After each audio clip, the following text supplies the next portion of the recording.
this is love in action. How many of you would call that the ultimate love, that we were all headed for, we were destined for eternal destruction, and God said, time out, I have found a ransom. The only person with a life, since we're all spiritually dead, is God. So God has to become a man because man sinned, man has to die.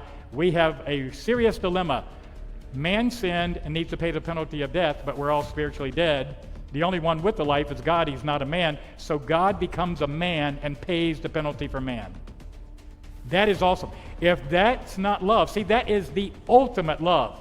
Greater love has no man than this, that a man lay down his life for his friends. A man didn't lay down his life for my friend. God laid down his life for me.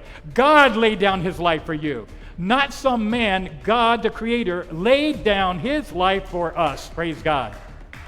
That is the ultimate love. You know, Jesus came to show us God. We had God written down in written words, and now the living word came to show us God, to display love. So 1 John 4:8 says, God is love. God is love. He is all that is love. Everything about God is love. And we like to think, well, he's part love and he's part judgment and things like that. I preached a message one time. I can show you where every seeming judgment of God was love. Do you know that the flood was an act of love, not an act of judgment? The fallen angels were mating with humans. We had hybrids. Noah found grace in the eyes of God. Noah wasn't perfect. When it said he was perfect in his generation, that word means purebred. Look it up. Look up the Hebrew word. It's the same as a dog being a purebred dog. Noah and his family were pure human. People wanted to serve Satan so much that they were actually becoming part fallen angel. They're called Nephilim, the fallen ones. And so King James calls it giants. They were Nephilim.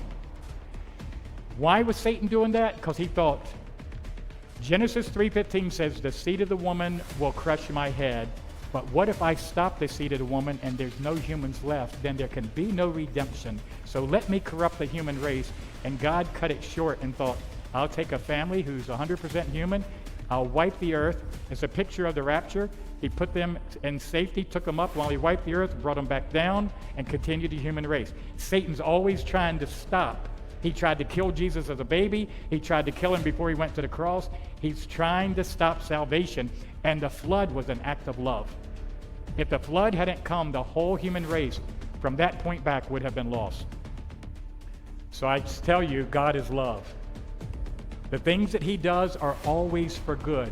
It's not because he's angry and hateful. It's because everything he does is for good. He is good and he is loving.